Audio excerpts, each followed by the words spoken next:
नमस्कार।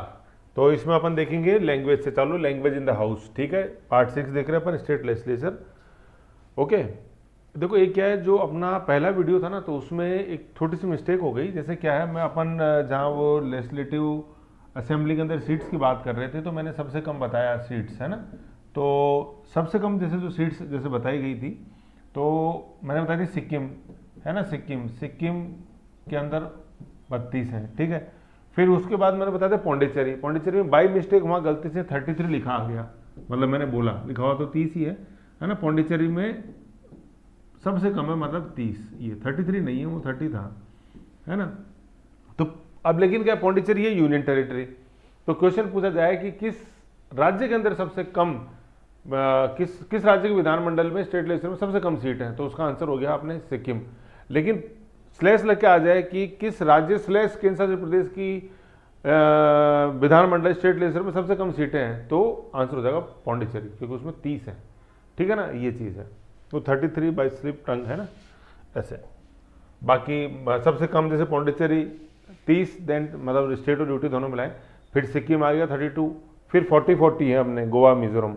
उसके बाद 60 चालू हो जाते हैं, नॉर्थ ईस्ट के 5 राज्यों में 60, ऐसे, ठीक है ना। ऐसे ध्यान रखना। आ जाओ, अब अपन देखते हैं लैंग्वेज। ये कल वाले, इससे पहले वाले वीडियो में मेरे को ध्यान था बताऊंगा, लेकिन थोड़ा सा भूल गया यार, कोई बात नहीं। ये फिर ये क्या है, जो सीट्स जो है ना, सीट्स अपने एक मैप से और दिखेंगे, भारत के नक्शे पे वो मैप में स्टेट लेजिस्लेचर की सभी की सीटें लिखी हुई हैं।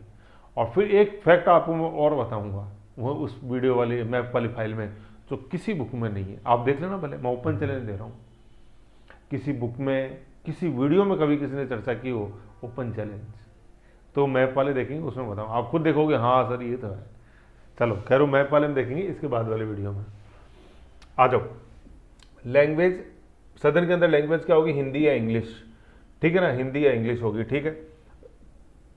मदर टंग या अदर लैंग्वेज, मान लो कोई व्यक्ति है खास तौर पर जैसे दक्षिण भारत का या उत्तर पूर्व के, तो वो हिंदी इंग्लिश में दोनों में कंफर्टेबल नहीं है, वो मदर लैंग्वेज, मदर टंग जो होता है ना, उसके अंदर ज़्यादा कंफर्टेबल होते हैं। वो उसमें बोलना चाहता है, शपथ लेना चाहता है, तो क्या ले सकता है क्या? यस ले सकता है, लेकिन किसकी अनुमति से? पीठासीन अधिकारी की परमिशन से, प्रिसाइडिंग ऑफिसर की परमिशन से। ये कॉन्सेप्ट संसद में है। जैसे आप देखना कि शपथ कई लेते हैं अपने, जैसे उड़ीसा का है तो वो नहीं कंफर्टेबल होते हिंदी इंग्लिश में, केरला का है तो हिंदी इंग्लिश में कंफर्टेबल नहीं है, तो मदर टंग में बोल सकते हैं। हिंदी इंग्लिश के अलावा किसी भाषा वो मदर टंग ही होगी, लेकिन परमिशन किसकी चाहिए? पीठासीन अधिकारी की परमिशन चाहिए, ये ध्यान रखो। फिर क्या है, अब देखो चूंकि अपन भारत जो है ये ब्रिटेन की कॉलोनी था, तो इंग्लिश एक कॉमन लैंग्वेज के रूप में यूज हुई है काफ़ी समय तक। तो देखो ई इंग्लिश टिल 15 ईयर्स, मतलब 1950 संविधान लागू होने से 15 साल तक चलेगी, 1965 तक, ठीक है ना, संविधान के अंदर एज ए ऑफिशियल लैंग्वेज। फिर इंग्लिश टिल 25 साल किन किन राज्यों के अंदर अपन ने दे दिया? MMT, ये उत्तर पूर्व के राज्य हो गए अपने, ठीक है, ठीक है, उत्तर पूर्व के राज्य हो गए MMT, और ये हाईकोर्ट वाले राज्य ही हैं, क्यों? मेघालय, मणिपुर और त्रिपुरा, ठीक है। वहाँ पे 25 साल तक रहेगी, मतलब 50 में 25 जोड़ा तो ये 75 हो गया। फिर इंग्लिश टिल 40 ईयर्स, ये इसमें ये कहाँ पे दी अपने? अरुणाचल प्रदेश में दी, मिजोरम में दी और गोवा में दी परमिशन, ठीक है, 40 ईयर्स तक। तो 50 में 40 जोड़ा तो 1990 तक, ठीक है। लेकिन आज जैसे अपन बात करें, प्रेजेंट में जब अपन बात करें 2026 की, तो भाई अब आज की तारीख में क्या प्रोविजन है? तो देखो कुछ स्टेट्स हैं खासतौर पर नॉर्थ ईस्ट के, जहाँ पे इंग्लिश जो है ना ऑफिशियल लैंग्वेज का दर्जा मिला हुआ है। सबसे पहले नागालैंड, ठीक है ना, याद रखना, ये मेरे से इंटरव्यू में पूछा था, ये नागालैंड है ना, नॉर्थ ईस्ट की किस स्टेट के अंदर इंग्लिश आज भी ऑफिशियल लैंग्वेज है?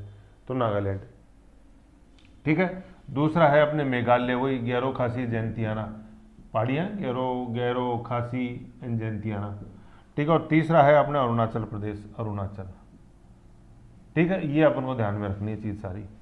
इन 3 स्टेट्स में आज भी ऑफिशियल लैंग्वेज का दर्जा इंग्लिश को मिला हुआ है, खास तौर पर नागालैंड, ठीक है।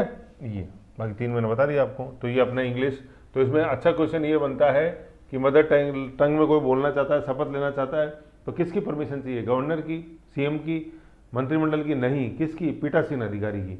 मतलब अगर विधानसभा है तो स्पीकर बोल दो या अध्यक्ष बोल दो, लेकिन स्पीकर बोलो, और अगर उधर है विधान परिषद है तो सभापति की, चेयरमैन की। फिर राइट्स क्या क्या, अधिकार क्या है? अधिकार, मिनिस्टर क्या है? मिनिस्टर इन क्या? In any house, minister in any house part ले सकता है, ठीक है, किसी भी हाउस की प्रोसीडिंग में पार्ट ले सकता है मिनिस्टर, विधानसभा की, विधान परिषद की, लेकिन वोट केवल किसी हाउस में, किस हाउस में कर सकता है, जिसका वो सदस्य हो। तो भाग तो ले सकता है दोनों में, लेकिन can vote only in member house, ठीक है ना, ये याद रखना आपने को कि यहाँ लिख लो, पार्ट लिख लो, मिनिस्टर बराबर पार्ट, यहाँ पे पार्ट लिख लो, इनको काट दो, मिनिस्टर बराबर पार्ट इन एनी हाउस, यहाँ लिखो इन, ठीक है ना। इसको मतलब यूँ करो मिनिस्टर बराबर पार्ट, पार्ट किस में, फिर यहाँ लिख दो इन एनी हाउस, यहाँ से पार्ट हटा दो, फिर minister can vote only in member house, तो यहाँ पे हो जाएगा इन एनी हाउस, इन, और यहाँ इन भी मत लिखो, चलो एनी हाउस कर दो आप, तो मिनिस्टर यूँ कर दो, मिनिस्टर बराबर पार्ट बराबर एनी हाउस, और minister can vote only in member house, ये पार्ट यहाँ से हटा कर ऐसे इजी कर दो इसको। तो कहने का मतलब पार्ट ले सकता है एनी हाउस में, वोट करेगा केवल मेंबर हाउस में, जिस हाउस का वो मेंबर है। समझ गए, ठीक है। फिर नेक्स्ट अपन देखते हैं थोड़ा सा एडवोकेट जनरल के बारे में। महाधिवक्ता, सेंटर में पोस्ट होती है अटॉर्नी जनरल, ठीक है, और यहाँ पे पोस्ट होती है एडवोकेट जनरल, महाधिवक्ता, ठीक है, ओके।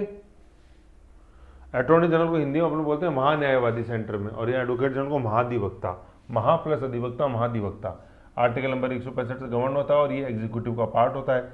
अपन ने पहले जो सबसे पहली फाइल देखी उसके अंदर मैंने बताया एग्जीक्यूटिव में 4 चीजें होती हैं, governor, CM, council of minister और एडवोकेट जनरल स्टेट में, ठीक है। फिर क्या है, देखो advocate general in any house या कमेटी का क्या हो सकता है, उसमें पार्ट ले सकता है, मेंबर हो सकता है, ठीक है ना, आर्टिकल नंबर 177 के तहत, ठीक है। किसी भी हाउस में वो बैठ सकता है, उसकी प्रोसीडिंग में पार्ट ले सकता है, कमेटी का वो मेंबर हो सकता है, कमेटी की प्रोसीडिंग में पार्ट ले सकता है।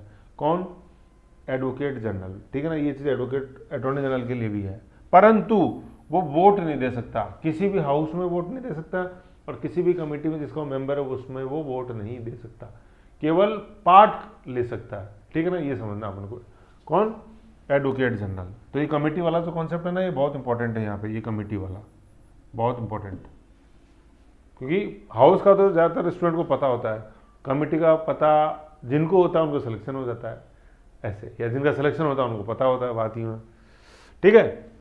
तो ये एडवोकेट जनरल के बारे में देखा, मिनिस्टर के बारे में देखा, समझ गए। तो ऐसे दोनों का ध्यान रखो। ये आर्टिकल नंबर 177 में बोली गई ये चीज़ है कि वो कमेटी के अंदर भी भाग ले सकता है, हाउस और कमेटी, ठीक है, लेकिन वोट नहीं कर सकता कहीं भी। और जबकि मिनिस्टर तो वोट कर सकता है किस में, मेंबर हाउस में, यूँ। अटॉर्नी जनरल नहीं कर सकता, और एडवोकेट जनरल नहीं कर सकता कहीं भी वोट। फिर अपन नेक्स्ट देखते हैं लेजिस्लेटिव प्रोसीडिंग्स, विधायी कार्य किस तरह से होता है, क्या होता है। देखो इसको और अच्छी तरह समझना है ना, तो आप एक और पार्ट 5 की वीडियो देखो, क्योंकि इस पार्ट 6 के अंदर बहुत सारी चीज़ें ऐसी हैं जो कि नहीं बताई हुई बुक में भी, टीएमएच में भी, है ना, लेकिन वो हिस्सा होती हैं, जैसे किस प्रकार के प्रश्न होते हैं, कैसे कैसे कार्रवाई चलती है, ठीक है, मोशंस कितने तरीके होते हैं, वो सब मैंने पार्ट 5 जो यूनियन में जो संसद पढ़ाई है उसमें बिल्कुल खींच के समझाई हुई चीज़ें, ठीक है। लेजिस्लेटिव प्रोसीडिंग कैसे होती है, कोई भी बिल जब लॉ बनता है, एक्ट बनता है, तो वो 3 चरणों से गुजरता है, first reading, second reading, third reading, ये चीज़। फिर दोनों हाउसों के अंदर ही, जैसे अगर बाइकैमरल लेजिस्लेचर है तो विधानसभा में तीनों चरण होंगे, और दूसरा हाउस काउंसिल परिषद में भी 3 चरण होंगे।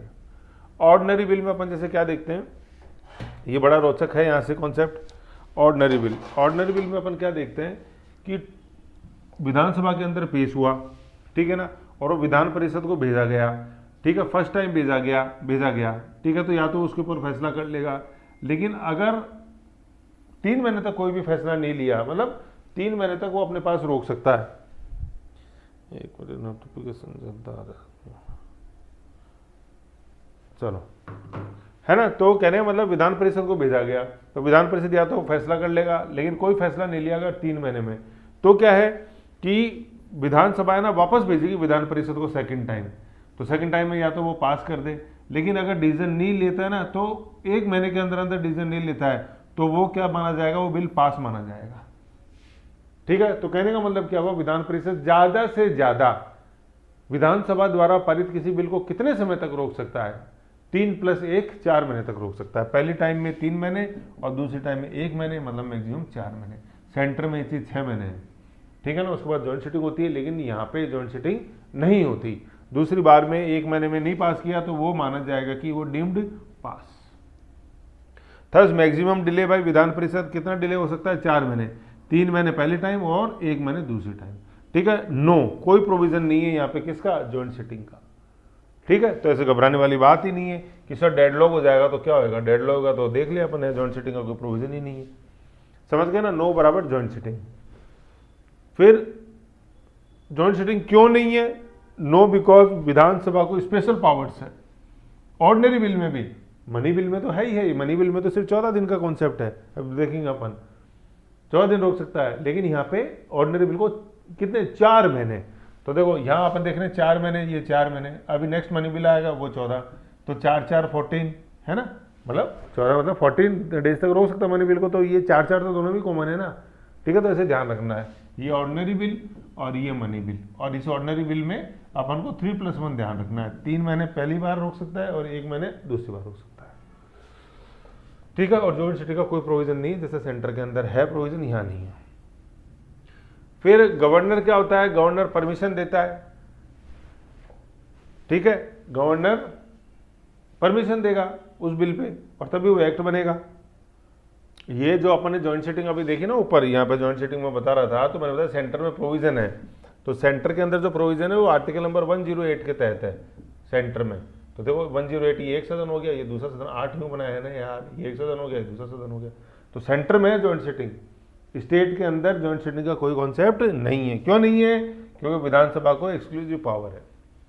फिर गवर्नर परमिशन, ये अपन ने गवर्नर की शक्तियों में पढ़ा, या वापस देख लो कि कोई भी बिल एक्ट बनेगा, या जब विधानमंडल के दोनों हाउसों से पास हो गया तो एक्ट बनेगा, तो एक्ट बनने के लिए जरूरी है कि उसके ऊपर गवर्नर के, संबंधित राज्य गवर्नर के साइन हो। तो गवर्नर के पास भेजा जाता है वो बिल। तो 4 ऑप्शन होते हैं गवर्नर के पास, ठीक है ना। सबसे पहले तो यहाँ ऐसे था बोला, सॉरी, 4 ऑप्शन होते हैं। सबसे पहले तो परमिशन दे देगा, दूसरा रोक लेगा, विद होल्ड रोक लेता है तो एंड हो जाता है, वीटो पावर का यूज कर लिया। क्यों कर लेते हैं, विदहोल्ड क्यों कर लेते हैं, क्योंकि कॉन्स्टिट्यूशन में कोई समय सीमा निर्धारित नहीं है, टाइम नहीं है कि कितने समय में गवर्नर परमिशन देगा। इतना लिखा हुआ कि will grant is assent, but कितने टाइम में देगा ये नहीं लिखा हुआ। तो ऑर्डिनरी बिल पे ऊपर ये वीटो लगता है या लग सकता है। दूसरा ऑप्शन, तीसरा ऑप्शन क्या, वापस भेज देगा, रीसेंड कर दिया। ठीक है, अब रीसेंड किया हुआ अगर वापस आ जाता है तो गवर्नर बाउंड है, फिर उसको गवर्नर को देनी पड़ेगी, जैसे राष्ट्रपति के साथ है। तो कहने का मतलब वीटो लगता है तो आप भाई पहले ही लगा लो वीटो, अगर आपने वापस भेज दिया और फिर आ गया ना तो आप मस्ट आपको देनी पड़ेगी। और चौथा ऑप्शन क्या है कि राष्ट्रपति के लिए अपन ने रिजर्व रख लिया उसको। ठीक है, फिर क्या है, जैसे ये वापस वाला यही है, वापस ये मैंने बताया कि वापस अगर भेज देते हैं, वापस से मतलब क्या हुआ, गवर्नर ने भेजा स्टेट लेजिस्लेचर को और स्टेट लेजिस्लेचर ने वापस भेज दिया गवर्नर को, तो अब गवर्नर को उसको परमिशन देनी पड़ेगी। यही यहाँ लिखा हुआ है, अगर वापस भेज दिया पार्लियामेंट स्टेट लेजिस्लेचर ने तो मस्ट गिव, ये चीज़ है, नहीं रोक सकता, राष्ट्रपति भी नहीं रोक सकता। जैसे राष्ट्रपति, संसद ने भेजा राष्ट्रपति को एक बार में, पहली बार वो रोक सकता है, लेकिन वापस भेज दिया संसद को और संसद ने फिर वापस भेज दिया राष्ट्रपति को, तो राष्ट्रपति को देनी पड़ेगी। समझ गए, ये चीज़ है। ये हो गया गवर्नर। फिर क्या, गवर्नर अगर राष्ट्रपति के लिए रिजर्व रख लेता है, जैसे यहाँ ये गवर्नर राष्ट्रपति के लिए रिजर्व रख लिया, ठीक है ना। आर्टिकल ये 200 का लिखा, आर्टिकल 200 है, ये पूरा आर्टिकल 200 ही चल रहा है गवर्नर परमिशन वाला। ठीक है, तो राष्ट्रपति क्या करता है, राष्ट्रपति के पास 3 ऑप्शन है क्या, या तो परमिशन दे देगा तो फिर गवर्नर की परमिशन नहीं चाहिए होती है, वो एक्ट बन जाता है, या नहीं देगा, विदहोल्ड रख लिया अपने पास क्योंकि समय सीमा निर्धारित नहीं कॉन्स्टिट्यूशन में। और तीसरा है कि वापस भेज दिया स्टेट लेजिस्लेचर को, और स्टेट लेजिस्लेचर ने भी फिर वापस भेज दिया, तो भी राष्ट्रपति बाउंड नहीं है। समझ गए, ये चीज समझनी है कि क्या वापस भेज दिया, क्या ये कैसे है, गवर्नर ने भेजा राष्ट्रपति को, ठीक है, और फिर गवर्नर ने भेजा राष्ट्रपति को, ठीक है, फिर राष्ट्रपति ने भेजा गवर्नर को, वापस भेज दिया भाई, ठीक है, और गवर्नर ने फिर वापस भेज दिया राष्ट्रपति को। भाई पहली बार में गवर्नर ने भेजा राष्ट्रपति को नहीं वापस रीसेंड करेंगे तो रीसेंड कर दिया, फिर गवर्नर ने भी रीसेंड कर दिया, तो राष्ट्रपति यहाँ पे भी मस्ट नहीं है कि वो दे परमिशन। समझ गए, ये चीज अपने को समझ में रखनी है, ये चीज, ठीक है ना। तो वापस बराबर मस्ट नहीं, ठीक है। तो इस और ऐसे बिल पे क्या 6 महीने के अंदर पूर्ण रिव्यू करना पड़ता है विधान मंडल को, और फिर विधानसभा गवर्नर को बोलते, गवर्नर राष्ट्रपति को वापस भेज सकता है, जो मैंने यहाँ समझाई। ये बहुत अच्छे से मैंने समझा रखा गवर्नर की पावर्स में, ये पर खोलो देखो तभी तो चीजें समझ में आएंगी, ठीक है। और सेंटर के अंदर तो देखो ये कॉन्सेप्ट हो ही नहीं सकता। सेंटर में तो भाई एक बार आपने भेज दिया राष्ट्रपति ने, फिर पार्लियामेंट को, फिर वापस भेज दिया राष्ट्रपति के पास, तो राष्ट्रपति तो मस्ट है, लेकिन यहाँ पे राष्ट्रपति मस्ट नहीं है, ठीक है ना, वापस भेजा जाए तो भी रोक सकता है, ठीक है, ये चीज़ है। और ये गवर्नर के साथ कंपैरिजन किया था मैंने वहाँ पे, गवर्नर, प्रेसिडेंट और गवर्नर की ये पावर को बिल्कुल ढंग से समझा रखा है, एक बार देखो उसको गवर्नर वाली वीडियो के अंदर। फिर मनी बिल के संबंध में देखो क्या है provision, introduced only in state legislative assembly में पेश हो सकता है, विधानसभा में, ना कि स्टेट लेजिस्लेटिव काउंसिल या विधान परिषद में पेश नहीं होता, जैसे केंद्र में राज्यसभा में पेश नहीं हो सकता, पहली चीज।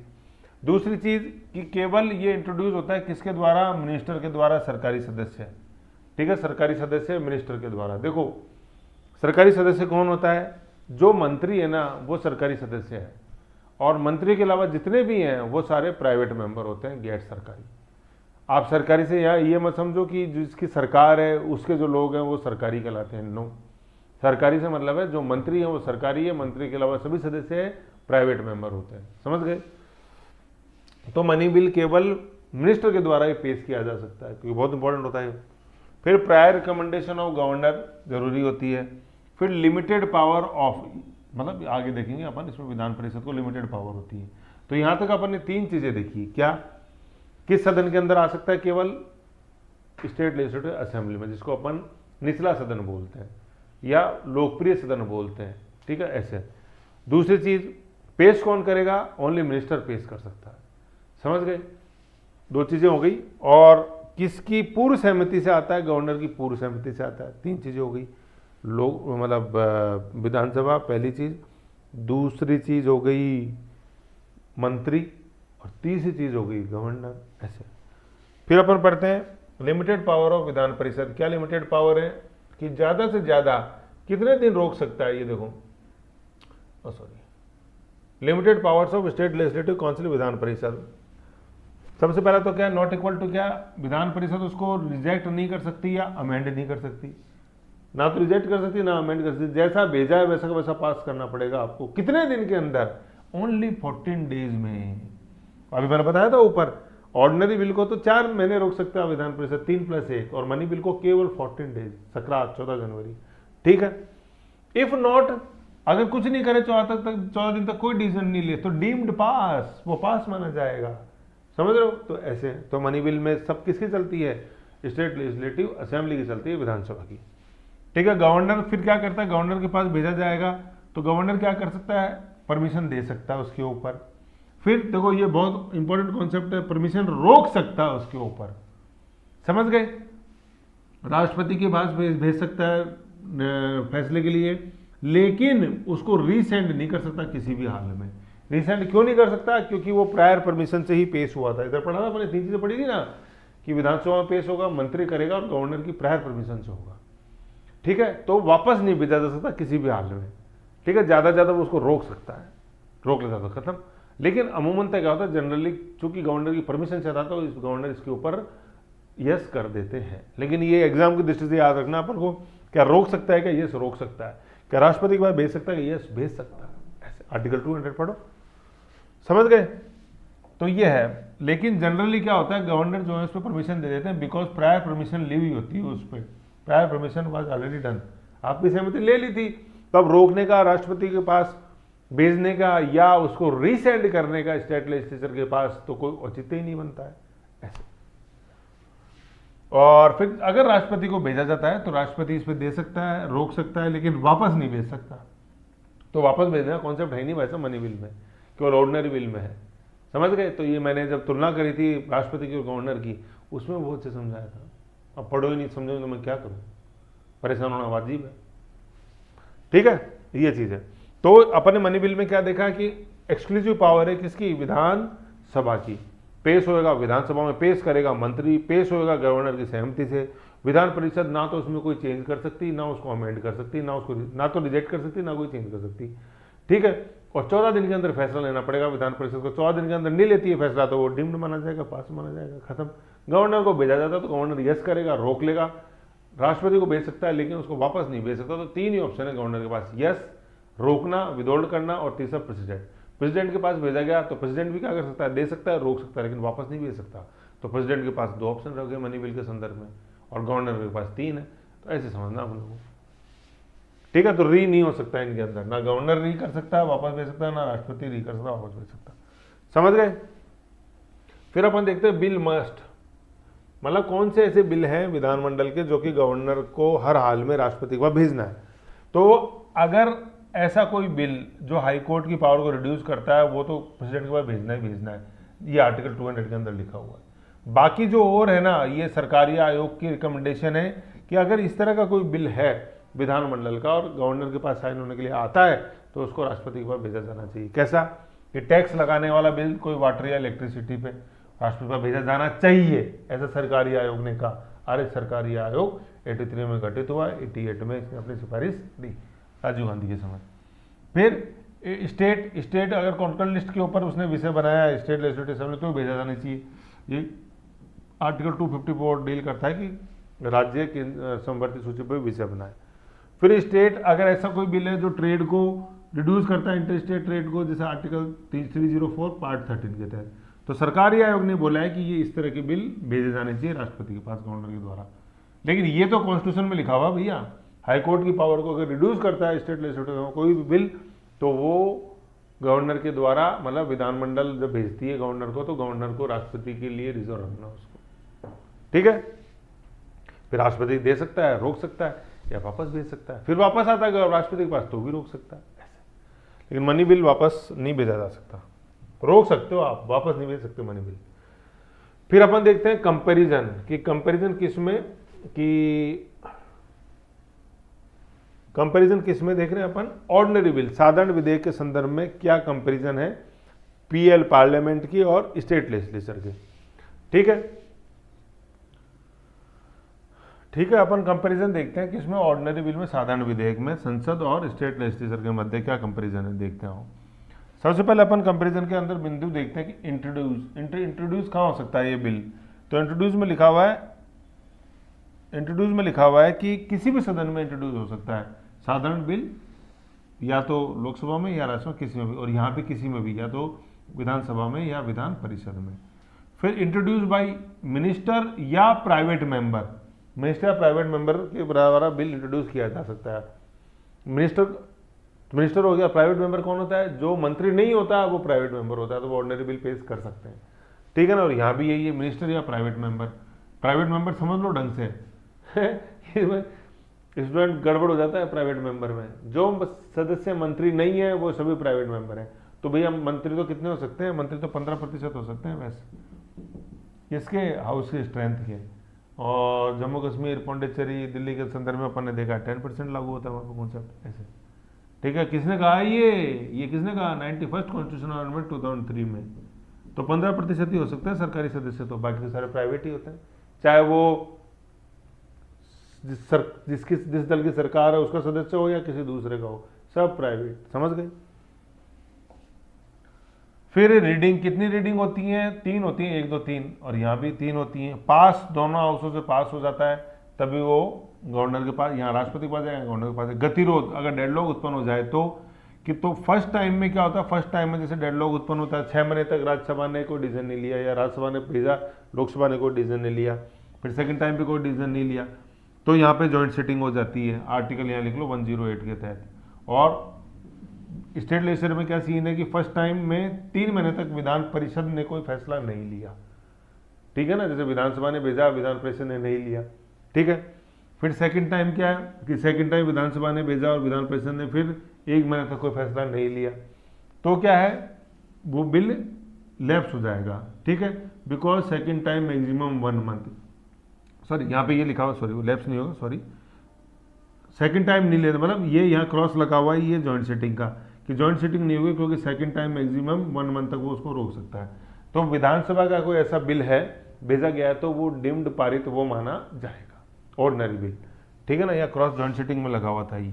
तो जैसे मैंने अभी बताया था कि विधानसभा ने भेजा विधान परिषद को, पहले बार 3 महीने रोक सकती है, फिर 1 महीने रोक सकती है, 4 महीने तक विधान परिषद ने कोई डिसीजन नहीं लिया तो वो बिल पास हो जाएगा, समझ गए ऐसे।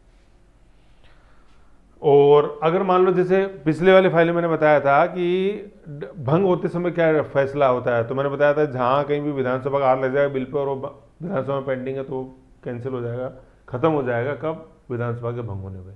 विधान परिषद ने कोई इंट्रोड्यूस किया, विधानसभा ने पास कर दिया, यस विधानसभा ने कोई इंट्रोड्यूस किया लेकिन विधान परिषद ने उस पर विधान परिषद ने इंट्रोड्यूस किया लेकिन विधानसभा ने कोई फैसला नहीं लिया और भंग हो गई, तो वो डिसॉल्व हो, खत्म हो जाएगा वो बिल,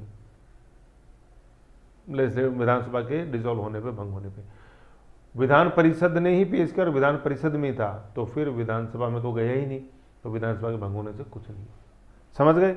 ऐसे है। फिर गवर्नर के पास आ गया, तो गवर्नर और राष्ट्रपति तो बॉस है, तो बॉस का तो नाम ही काफ़ी है, तो वो लैप्स नहीं होता, जॉइंट सिटिंग का कोई प्रोविजन होता नहीं। ऐसे अपन को समझना, ठीक है। फिर आगे अपन देखते हैं कंपैरिजन। मनी बिल का, ऑर्डिनरी बिल का देख लिया कंपैरिजन, अब मनी बिल का कंपैरिजन देख लेते हैं। क्या कि पार्लियामेंट के अंदर क्या है और पार्लियामेंट और स्टेट लेजिस्लेचर में इंट्रोडक्शन हो सकता है केवल लोकसभा में, और यहाँ पे केवल स्टेट लेजिस्लेचर असेंबली में, विधानसभा के अंदर बाई क्या, ओनली मिनिस्टर के द्वारा। यहाँ पे ओनली मिनिस्टर मतलब प्राइवेट मेंबर के द्वारा पेश नहीं हो सकता, ना लोकसभा में, ना संसद में और ना विधानमंडल में। प्रायर रिकमेंडेशन किसकी चाहिए होती है, यहाँ राष्ट्रपति की या गवर्नर की। सेकंड हाउस कितने दिन तक रोक सकता है, 14 दिन तक, उसके बाद वो जिस रूप में भेजा गया था उसी रूप में पास माना जाएगा। सेकंड हाउस ना रिजेक्ट कर सकता, ना अमेंड कर सकता, कोई सजेशन दे सकता है। फिर इधर लोकसभा की और उधर विधानसभा की पे डिपेंड है कि वो सजेशन को माने या नहीं माने, ठीक है ना। तो 14 दिन तक रोक सकते हैं। और ऑर्डिनरी बिल को इधर 6 महीने, इधर अपने 3+1 4 महीने। समझ गए? फिर नेक्स्ट अपन देखते हैं स्टेट लेजिस्लेटिव काउंसिल या विधान परिषद की क्या पोजीशन क्या है। तो यहाँ पे तो अपन देखते हैं ये इधर तो कि मतलब सेम, कि विधानसभा और विधान परिषद सेम है। जैसे फॉर एग्जाम्पल किन में ऑर्डिनरी बिल इंट्रोड्यूस करना किसी भी हाउस में पेश हो सकता है, ठीक है ना, मिनिस्टर या नॉन प्राइवेट मेंबर कोई भी पेश कर सकता है। फिर गवर्नर जब ऑर्डिनेंस बनाता है आर्टिकल 213 के तहत, तो क्या होता है कि उसको यस करना होता है, तो दोनों हाउस यस करते हैं उसको, विधानसभा और विधान परिषद दोनों यस करेंगे, तभी वो ऑर्डिनेंस कानून बनता है। तीसरा सीएम या काउंसिल ऑफ मिनिस्टर का चयन करना है, तो वो दोनों हाउस में से किसी से भी हो सकता है। फिर रिपोर्ट जो है फाइनेंस कमीशन की, पब्लिक सर्विस कमीशन की और सीएजी, ये दोनों हाउसों में रखी जाती है। फिर पब्लिक सर्विस कमीशन का जुडिशन को बढ़ाना है, तो ये सब बिल दोनों हाउसों से ही पेश होकर बन के और बनता है। और ये न्याय लोकसभा अपने स्टेट सर्विस कमीशन की जुडिशन में वृद्धि करनी होती है, तो ये अगर विधान परिषद है तो उससे यस होना मस्ट है, ठीक है। फिर यहाँ अपन देखते हैं सेम नहीं है। सेम कैसे? मनी बिल में सेम नहीं है, ये इंट्रोड्यूस नहीं हो सकता विधान परिषद में, और ना रिजेक्ट कर सकता ना अमेंड कर सकता, बस सजेशन दे सकता है कुछ, जो मानना है नहीं मानना विधानसभा पर डिपेंड करता है, और ज़्यादा से ज़्यादा 14 दिन तक ही रोक सकता है। फिर ऑर्डिनरी बिल जो है ये मैक्सिमम कितने दिन तक रोक सकते हैं, 3+1 4 महीने तक। ऑर्डिनरी बिल विधान परिषद से जाता है, विधान परिषद जाता है विधानसभा के अंदर, और विधानसभा अगर इसको नो कर देती तो ये बिल एंड हो जाता है, जैसे मैंने पहले ही बताया, ठीक है ना भाई। विधानसभा ने भेजा विधान परिषद को, तो ज़्यादा 4 महीने रोक सकती है विधान परिषद 3+1, लेकिन विधान परिषद ने भेजा विधानसभा को, तो विधानसभा ने अगर उसको रिजेक्ट कर दिया तो वो बिल एंड हो गया, जैसे मैंने बताया था पहले, ठीक है ना। मैंने वो भंग के संदर्भ में बताया, डिजॉल्व के, ये वाला हो सकता है नहीं बताया हो, तो इसको आप अब समझ लो क्या कि विधान परिषद, भाई विधानसभा ने भेजा तो तुम 3+1 4 महीने रोक सकते हो। विधान परिषद ने भेजा विधानसभा को, तो विधानसभा अगर यस कर देती तो बिल, नो कर दिया था एंड खत्म, ये लिखा हुआ है यहाँ पर, ठीक है। नो कॉन्फिडेंस मोशन जो है ये केवल विधानसभा के अंदर आ सकता है। राष्ट्रपति या राज्यसभा के जो चुनाव होते हैं तो उसके अंदर ही विधान परिषद के सदस्य भाग नहीं लेते, निर्वाचित सदस्य भाग नहीं लेते, केवल विधानसभा की लेते हैं।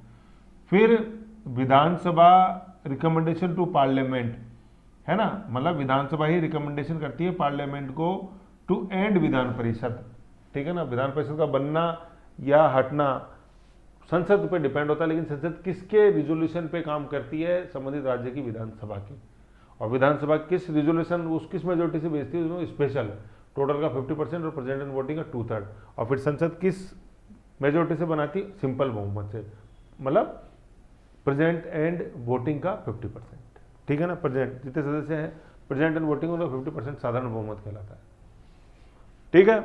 ये है, तो ये अपन को ध्यान रखना है, कहाँ सेम होती है कहाँ सेम नहीं होती है। मनी बिल ऑर्डिनरी बिल तो है ही, देखो सबसे इंपॉर्टेंट ऑर्डिनरी ऑर्डिनेंस हो गया, इसे ध्यान रखो। फिर देखो विधान परिषद क्यों होनी चाहिए, क्योंकि ये रिव्यूइंग हाउस होता है, कि कई बार ये होता है कि जल्दबाजी में कानून बना दिया, देख नहीं पाए, तो ये रिव्यूइंग हाउस हो जाता है। फिजूल खर्ची नहीं है, सफ़ेद आती नहीं है, ठीक है।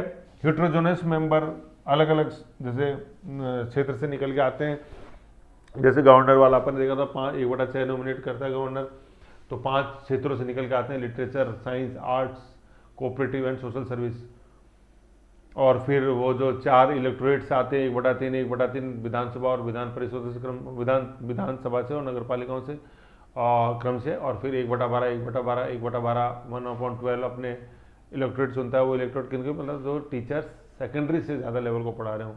और 1/12 किन से चुने जाएंगे इलेक्टोरेट, जो किन से बनेगा, ग्रेजुएट जिन्होंने जिनको ग्रेजुएशन किए 3 साल से ज़्यादा नहीं हुए।